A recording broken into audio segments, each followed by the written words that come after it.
Hello, my name is Mark Carlson, and this video is a track overview of the Storage Architecture 2 track.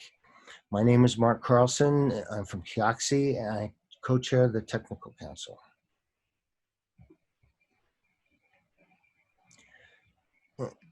First talk that I'm going to overview is something called a data storage diode for classified sites. And this is from John Baptiste from Calray. So he concentrates on high performance computing, talks about what HPC cluster is, and some of the software and hardware that's used to stand up a cluster. And the PCI configuration takes advantage of U2 dual ported drives, and this is mainly for the flow separation between the two physical paths. And at the PCI level, you can have multiple configurations and usages depending upon your goals. The next talk is about real-world experiences with storage system high availability. And this is from Jody Glider and others at SAP. So they study motivation and methodology. What they really want to do is decrease storage incidents without increasing the cost.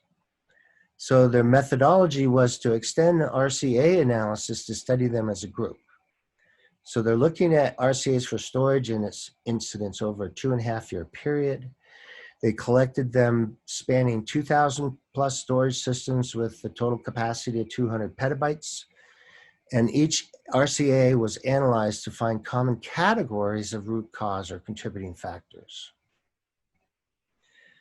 They think that data availability will continue to be critical. Cloud native apps that require high transactional performance rely on methods such as separate copies per availability zone. And many critical enterprise apps still rely on the primary copy of the data to be available. And then to minimize incidents related to those primary data copies, they think they can either shrink the impact zone for a storage system incident and or enhance availability of the primary storage systems, either through the design of the system, through the design of how the user interacts with the system, or through how the system is actually monitored. So they're going to look carefully at all the storage systems, focusing on single points of failure, and upgrade sequences that result in least exposure during those upgrades, with well-adapted AI ops with zero touch where possible, and otherwise the simplest operation. The next talk is why do customers need media path redundancy in a storage array with simple low latency hardware paths? This is presented by Dr. M.K. Jibby from NetApp and Joey Parnell. So they want to provide redundancy for point-to-point connections, the resiliency of a mature drive network topology with using inexpensive white box hardware, but solve the problems that come from providing the redundancy in software, such as redistributing the workload to minimize the performance penalty, automatically recovering misbehaving drives, restoring the customer workload to the optimal configuration afterwards, and then notifying the customer about faulty drive components. So they expect enterprise quality at low cost, and that's being driven down by hardware convergence and commoditization. But some enterprise features are lacking from this converged hardware. So they need to provide a robustness of a drive network topology in this white box server hardware. So they provide drive path redundancy with software and utilize Ethernet and NTB, but it comes with its own set of problems to solve. These problems can be solved by redistributing workload to drives via asymmetrical logical drives and automatically recovering misbehaving drives. This talk is about accelerating artificial intelligence IoT use cases with storage tiering and shared storage at the edge. And this is the same two guys, but now Joey's the one that's giving the talk. They're trying to solve the problem of transmitting data from IoT edge devices to core data centers to perform resource-intensive AI ML operations. That's costly in terms of the network bandwidth and latency. Placing hardware resources such as GPUs at the edge to perform some of the operations locally reduces the network congestion and latency.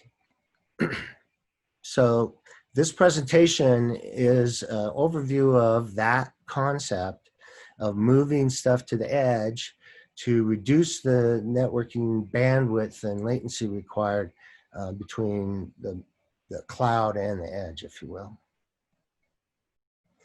And here they're talking about an IoT mesh work distribution where you actually read the frames, write metadata on busy nodes, indicate overutilization. Idle nodes poll peer nodes for busy status. The read frames from idle nodes is indicated by business nodes, process interference. And the busy nodes read result and then merge. And the last talk is about MultiActuator for SATA and single lung SAS. This is from Tim Walker and Arnie Vanderhoven from Seagate Technologies. And they lay out the case for a broad multi-actuator adoptions. IOPS per terabyte are falling as drives increase in size. Latency-driven workloads cannot meet their minimum workload quality of service. And to improve read latency or IOPS without multi-actuator, you need to short stroke the HDD or deploy lower capacity drives or cache internally with an embedded SSD, lower your queue depths, or use firmware prioritization tools.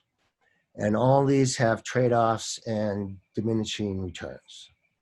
So in the chart, you can actually see the IOPS per terabyte service level agreement range jumps up when you add that second actuator. So actuator geometry page was designed where you split the space passed in SATA. SAS is coming. The striping work is in progress. Support for RAID software, gather rights that go across stripe boundaries, and log pages. And then next slide is on a novel technique of high-speed magnetic recording from Dr. Boris T. Tankovich from Megterra. They have a simplified structure of MTJ-based MRAM cell that we'll talk about and dig into this quite a bit. And then they move on to a magnetic cell, including RKKY RU layer. And that's it. Looks like a very interesting track. So please pick up some of the talks in this track, and there will be a Slack room. So go to the web page for the link to the Slack room, or just watch it all scroll by on the built-in integration we have on our web pages.